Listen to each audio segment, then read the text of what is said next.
بسم الله الرحمن الرحيم. بسم الله الرحمن الرحيم والحمد لله رب العالمين وسبحان الله العلي العظيم. نشهد أن لا إله إلا الله وحده لا شريك له ونشهد أن محمدا عبده ورسوله.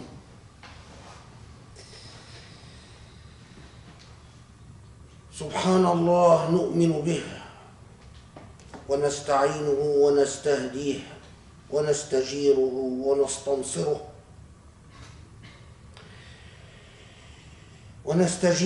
ونستنصره فإنه حق من هدى الله فلا مضل له ومن يضلله فلا هادي له.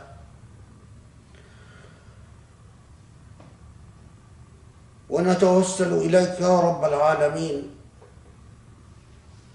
نتوسل إليك أن تقسم لنا من خشيتك ما يحول بيننا وبين معاصيك،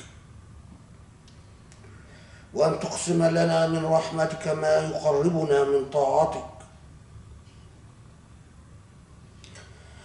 وأن ترزقنا من اليقين ما يهون علينا مصائب الدنيا وأحداثها.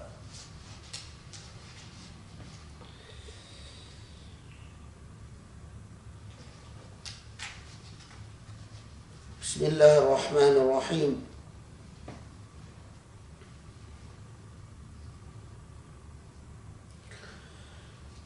Suddenly the news and the airwaves and electronics are full with talk about Afghanistan and the fate of Afghanistan and the Taliban.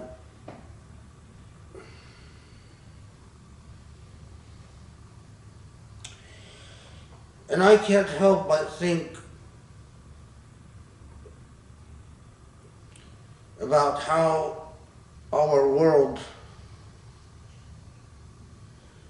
responds to the way that news is weaponized at different times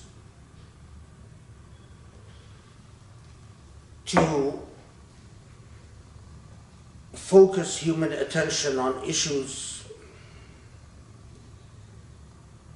and at other times to distract our attention from other issues.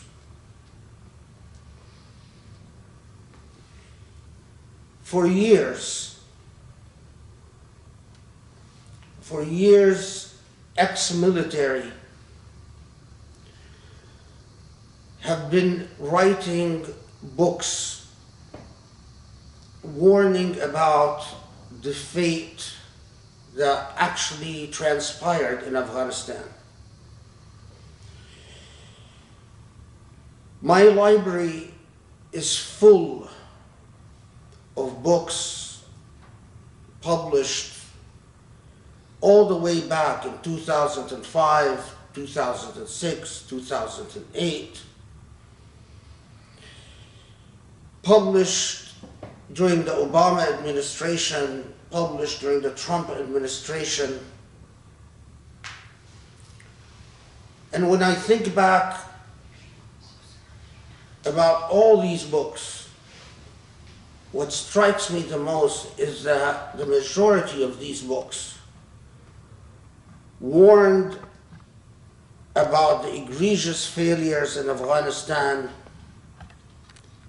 that will inevitably lead to the results that in fact took place. But what brought things together for me and what made me decide to talk about Afghanistan again, this khutbah,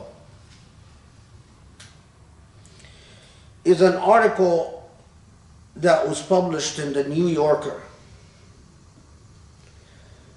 The article is titled "The Other Afghan Women." The subtitle is "In the Countryside, the endless killing of civilians turned women against the occupiers who claimed to be helping them. The article is by Anand Gopal.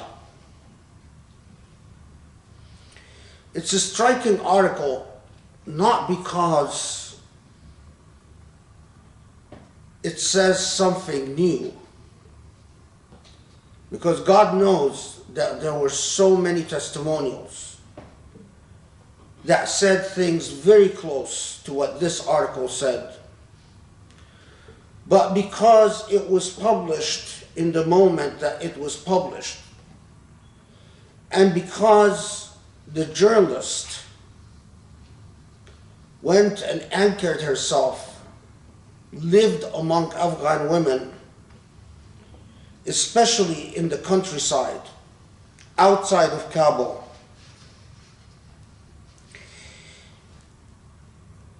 in the Sangin Valley, in the Helmand province, in areas where these women experienced the communist era in Afghanistan, experienced the Mujahideen era, experienced the Taliban era, and experienced what these women called the American War. And what these women think and say about the American War and about Afghanistan being ruled once again by the Taliban. The article was striking in so many ways.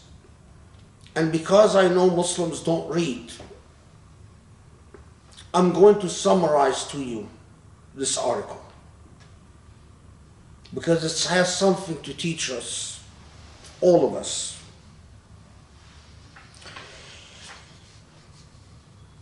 The most striking thing is for 20 years we are in Afghanistan, supposedly in a war for the minds and hearts of the Afghan people. But the sum total of books that I've read, written by ex-military and confirmed by this article, is that the way that we existed in Afghanistan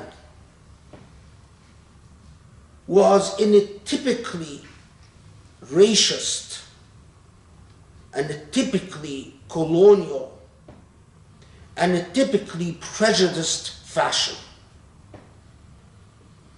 In Kabul, were all those who were willing to work with the American occupation, the westernized elite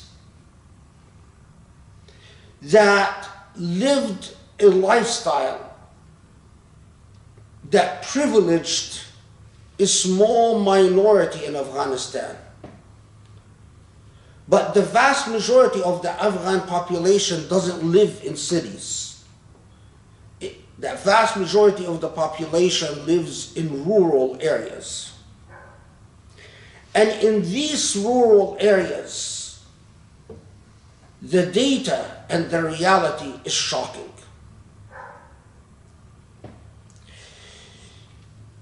After the communists and the Soviet Union withdrew from Afghanistan, the former Mujahideen fell into factionalism and infighting, until the Taliban organized themselves and eventually reconquered most of Afghanistan. The problem was the forces of the Mujahideen, the pre-Taliban, that period between the Soviet Union invasion, and the Taliban era, with many of these Mujahideen were warlords and mercenaries. And what they did with the Afghani women was horrendous and shocking. They killed they pillaged, they extorted, they abused the population. Eventually, the warlords are ousted by the forces of the Taliban. And the Taliban, with their extremist, uncompromising, fanatical, religious ideology, excluded women and forced women to live within the confines of their homes. But at least these women were no longer exposed to pillaging, extortion, and the abuse of the warlords. When the American forces occupied Afghanistan, the sad reality, whether in Afghanistan or Iraq, the sad reality is that those who present themselves first to an occupying force, volunteering to help an occupying force, are usually the most unsavory characters in society. And this is precisely what happened in Afghanistan. The ex-warlords that were ousted by the Taliban became American allies. And so, as the article discusses in detail, there was a notorious force known as the 93rd Division. Pre-Taliban, the 93rd Division committed horrendous human rights abuses against Afghani civilians. When the Americans invaded, the 93rd Division became an American ally, armed with American weapons. Similarly, another warlord known as Dado, who committed horrendous abuses and was ousted by the Taliban, not only became an American ally,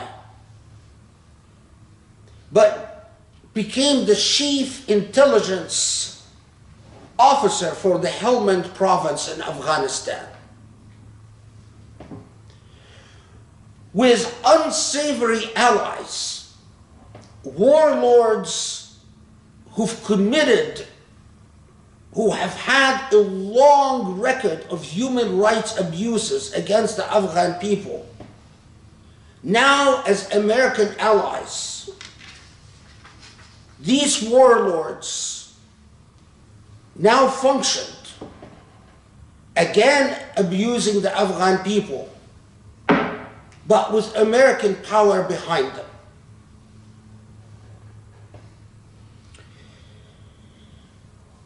Shocking revelations and realities. The warlord named Dado, the chief intelligence officer for the Helmand province, organized an attack against American forces in order to send a message to American forces that they need him. And after executing the attack, he framed a man known as Mullah Jalil, who was then Mullah Jalil was promptly dispatched to Guantanamo.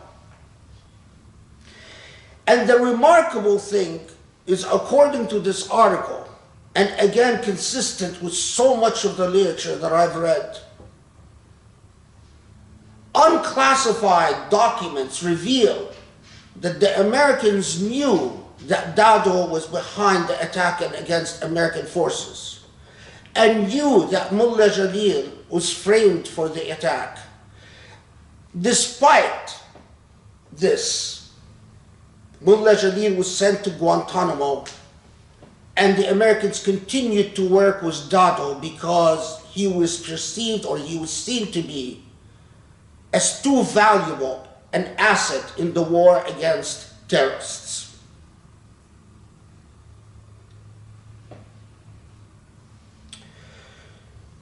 But the 93rd Division and people like Dado continued to frame innocent Afghanis who were sent to Guantanamo one after the other for the 20 years of occupation. Muhammad Nasim was arrested by US forces and sent to Guantanamo because, according to a classified assessment, his name was similar to a Taliban commander. A Karzai government official named Ihsanullah visited an American base to inform on 2 Taliban members. No translator was present, and in the confusion, he himself was arrested and shipped off to Guantanamo. Nasrallah, a government tax collector, was sent to Guantanamo after being randomly pulled off a bus following a skirmish between US Special Forces and local tribesmen. Nasrallah ultimately returned home, but some detainees, like Abdul Wahid of Gershek, was arrested by the 93rd Division and beaten severely. He was delivered to US custody and left in a cage where he died. US military personnel noted burns on his chest and stomach and bruising to his hips and groin.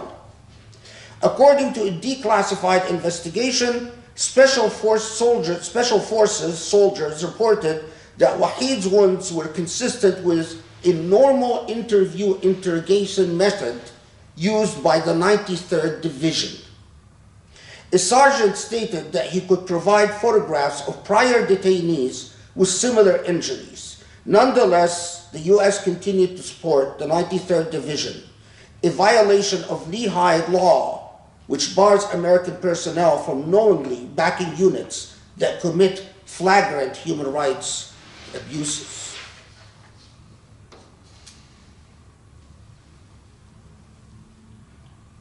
But it doesn't stop there. For those who keep asking me about the Taliban and what happened, and those who don't keep asking, the reality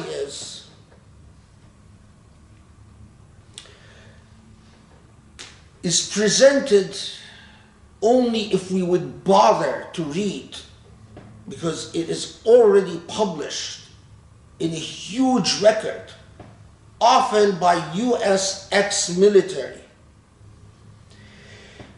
This journalist documents how one woman, how many relatives of one woman in Afghanistan who is not a part of the Taliban and not part of the American forces, how many relatives, how many family members this one woman lost.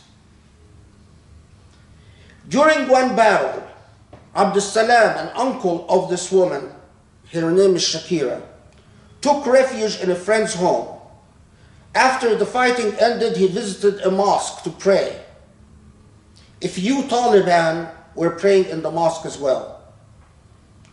A coalition airstrike killed almost everyone inside the mosque.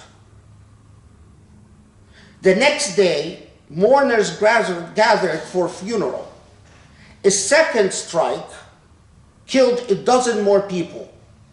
Among the bodies returned were those of Abdus Salam, his cousin, and his 3 nephews aged 6 to 15. But it doesn't stop there. Here is a partial record of the relatives of this one woman that were killed and how they were killed. Muhammad, a 15-year-old cousin, he was killed by a drone while riding his motorcycle through the village with a friend. Muhammad Wali, an adult cousin, after villagers were instructed by American forces to stay indoors for 3 days as they conducted an operation, after the second day, drinking water was depleted.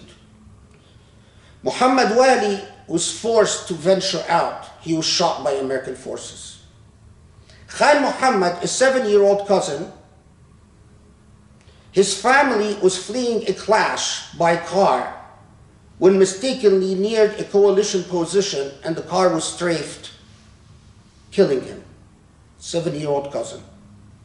Bor Agha, a 12-year-old cousin, was taking an evening walk when he was killed by fire from an Afghani National Police base. The next morning, his father visited the base in shock and looking for answers, and was told that the boy has been warned before not to stray near the installation. Their commander gave the order to target him and kill him. 12-year-old boy. Amanullah, a 16-year-old cousin, was working the land when he was targeted by an Afghan army sniper. No one provided an explanation, and the family was too afraid to approach the army base to ask questions. Ahmed, an adult cousin, after a long day in the fields, he was headed home carrying a hot plate when he was struck down by coalition forces. The family believes the foreigners mistook the hot plate for an IED. Ni'matullah, Ahmed's brother, was harvesting opium when a firefight broke out nearby. He tried to flee. He was gunned down by a drone. Gul Ahmed, an uncle of Shakira's husband, he wanted to get a head start on his day, so he asked his sons to bring him breakfast to the field. When they arrived, they found his body dead. Witnesses said he encountered a coalition patrol. The soldiers left them dead like an animal, Shakira said. It is the ceaseless killing for 20 years of civilians that forced so many Afghanis to join the Taliban. Not because they liked the Taliban and not because they agreed with the Taliban, but simply because the American forces and their allies proved to be cruel and uncaring. They killed without account and without regard. In fact, in 2019, while the US was holding talks with Taliban leaders in Doha, Qatar, Ahmed Noor owned a payphone business. He was told to evacuate his village by Americans, but he could not because 2 of his sons were ill, so he remained. His family went to bed to the sound of distant artillery. That night, an American bomb slammed into the room where the twin boys were sleeping, killing the twin boys. A second bomb hit an adjacent room, killing Muhammad's father and many others, 8 of them children. The next day, at the funeral, another airstrike, American airstrike, killed 6 mourners. In a nearby village, a gunshot struck down 3 children. The following day, 4 more children were shot dead. Elsewhere in Sangin, an airstrike hit an Islamic school, killing a child. A week later, 12 guests at a wedding were killed in an air raid. After the bombing, Muhammad's brother traveled to Kandahar to report the massacre of civilians to the United Nations and to the Afghan government. But when Muhammad's brother realized that no justice was forthcoming, he joined the Taliban.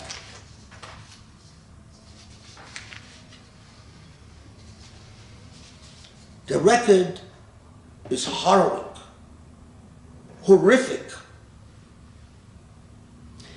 Not just because of who we murdered, but who we allied ourselves with.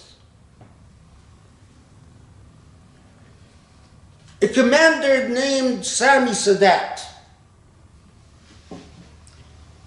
Sami Sadat headed one of the 7 corps of the Afghan army.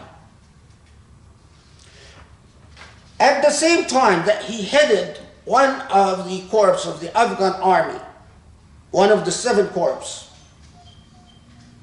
he was also CEO of Blue Sea Logistics, a Kabul-based corporation that supplied anti-Taliban forces with everything from helicopter parts to armored tactical visits.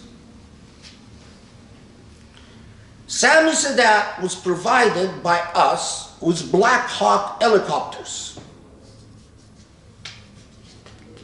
What Sami Sadat did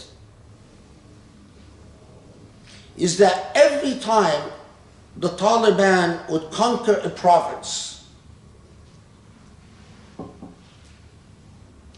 he would massacre civilians in response. So, after one such battle against an Afghan army post, Afghan villagers typically show up to collect scrap metal left by this battle. They are so poor that they sell the scrap metal and make a living from selling the scrap metal. But as they showed up, Sami Sadat sent Black Hawk helicopters and mowed down 50 civilians. Next,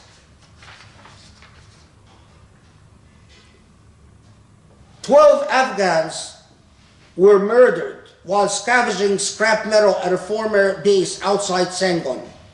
40 others were killed in an almost identical incident at the army's abandoned camp at Walid. 20 people, most of them men and children, were killed by airstrikes on the Dereshek Bazaar. Now, after murdering hundreds of Afghans with Black Hawk helicopters that we supplied, with no accountability, Sami Sadat escaped to the UK, where he currently lives in peace.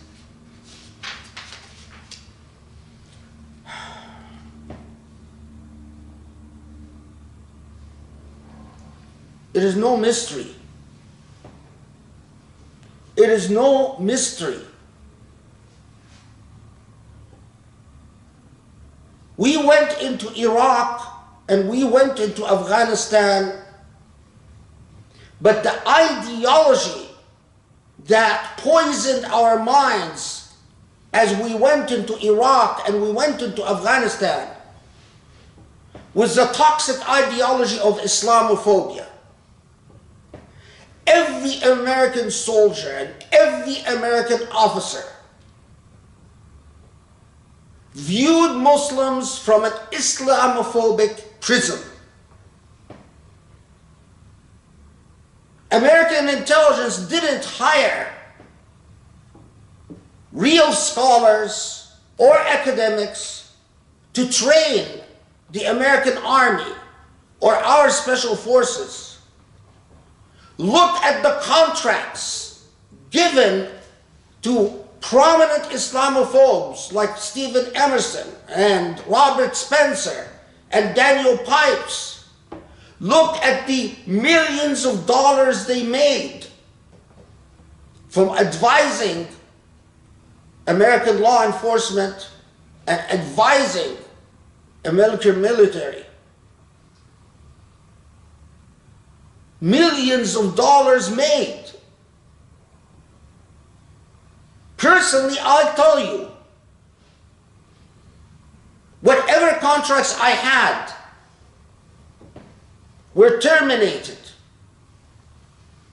because I was deemed too pro-Islamic.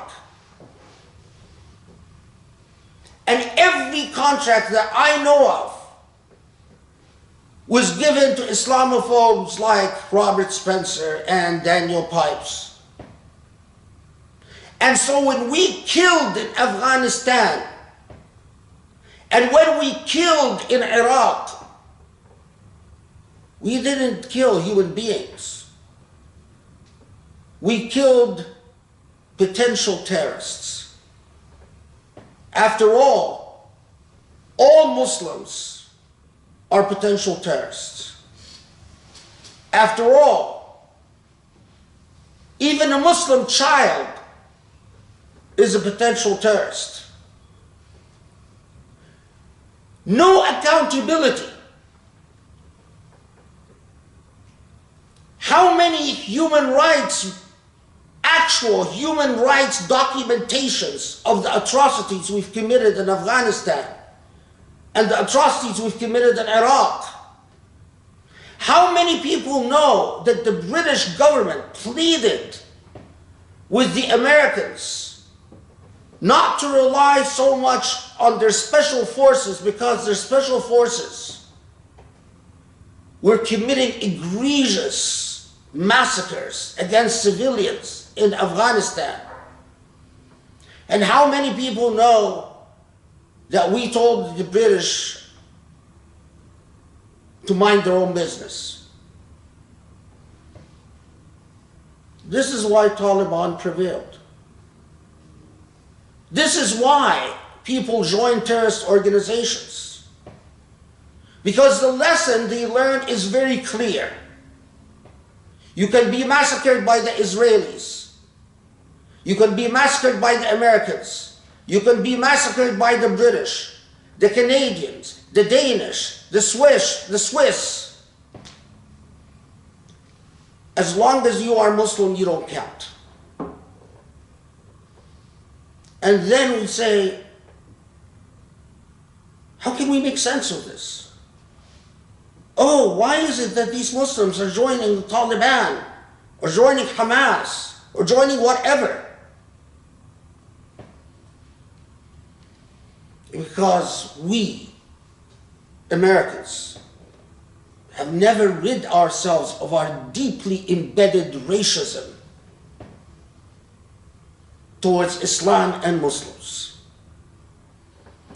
قولوا قولي هذا واستغفر الله لي ولكم ادعوا الله يستجب لكم. بسم الله الرحمن الرحيم. الحمد لله رب العالمين وسبحان الله العلي العظيم والصلاة والسلام على محمد وعلى آله وأصحابه ومن تبعه بإحسان إلى يوم الدين.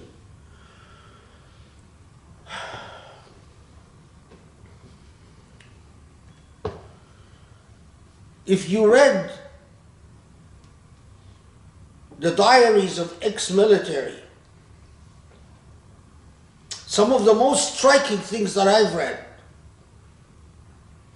is that during the campaign for the hearts and minds of Afghanis under the Obama administration, they write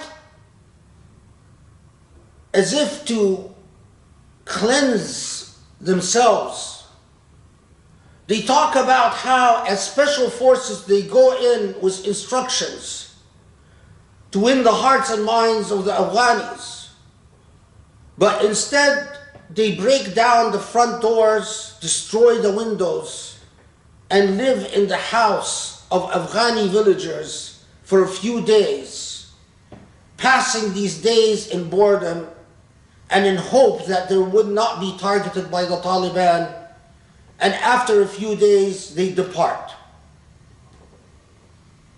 At most, giving some sweets to some Afghani children.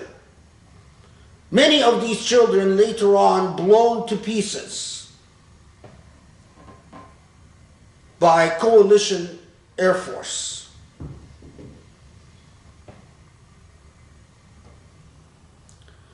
This is a lesson. Iranians, Persians who wait for Americans to liberate them, you are waiting for a mirage. The deeply embedded racism in American consciousness will never see you as human. And the same goes for all Muslims who think that a superpower like the United States would come to actually spread democracy and human rights. You can't achieve democracy and human rights at gunpoint. You simply cannot. The American military has never been a vehicle for democracy and human rights. Read history.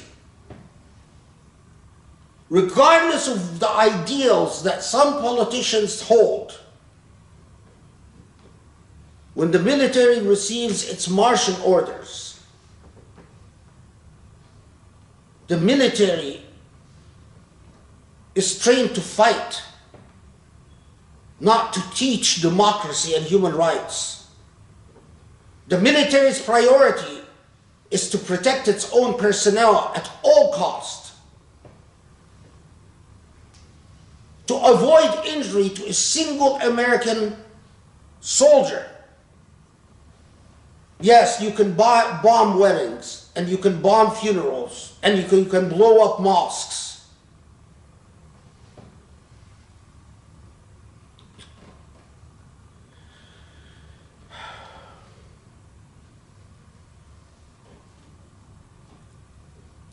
In Kabul,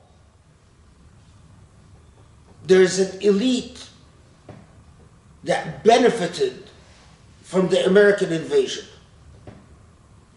That elite is the same in all Muslim countries. It is a Western educated elite that physically looks like the natives, but their conscience and their intellect is often torn, conflicted, and confused. Linguistically and racially, perhaps they're Afghani. But in terms of how they see their own, they adopt the same arrogant attitude of the colonizer and the occupier. They learn not to care about how many of their fellow countrymen and countrywomen are killed or destroyed because they adopt the intellect of the occupier. That westernized elite often helps to become the native informant that affirms the biases and ignorances and the racism and bigotry of the foreign occupier.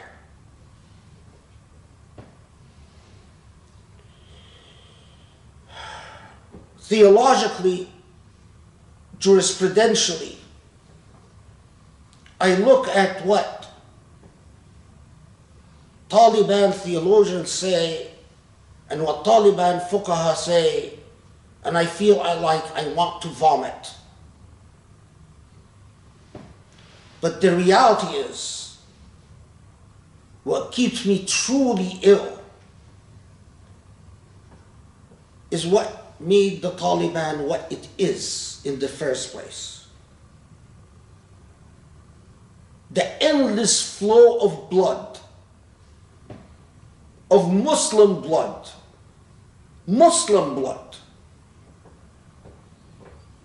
since colonialism. We have communicated to the Muslim world time and time and time again that you are barely human in our policies and in our attitude.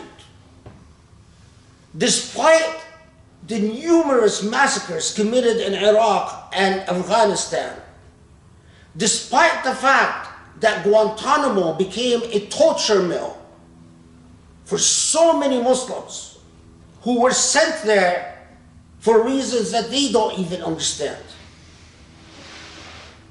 Despite all of that, very few American officers or soldiers were held even slightly accountable for the massacres that they've committed. And the UN, thanks to American power, is largely silent about our horrible human rights record in the countries we occupied and in the countries where we fought. As a Muslim, as an American, I dream of a better America. I dream of a moral America. I am shocked that even the Obama administration was racist and bigoted and prejudiced and ultimately immoral when it came to Muslims. Leave alone the Trump administration. And the Biden administration, after all this bloodshed, says, you know what, it's time to admit that we failed. But no one, not even like the fellow Sadat who escaped the UK, no one is going to be held accountable for the numerous war crimes and human rights violations committed against the Afghani people and the Iraqi people. In this is a lesson to those who reflect. Allahumma afu anna, Allahumma aghfir lana, Allahumma arhamna, Allahumma ahdina li aqraba min hadha rashada ya Ali ya Azim. Allah, forgive our sins. Grant us guidance to the righteous path. Allow us to be agents of morality, mercy, and humanity. Ya Rabbal Alameen. Wa aqim as-salam.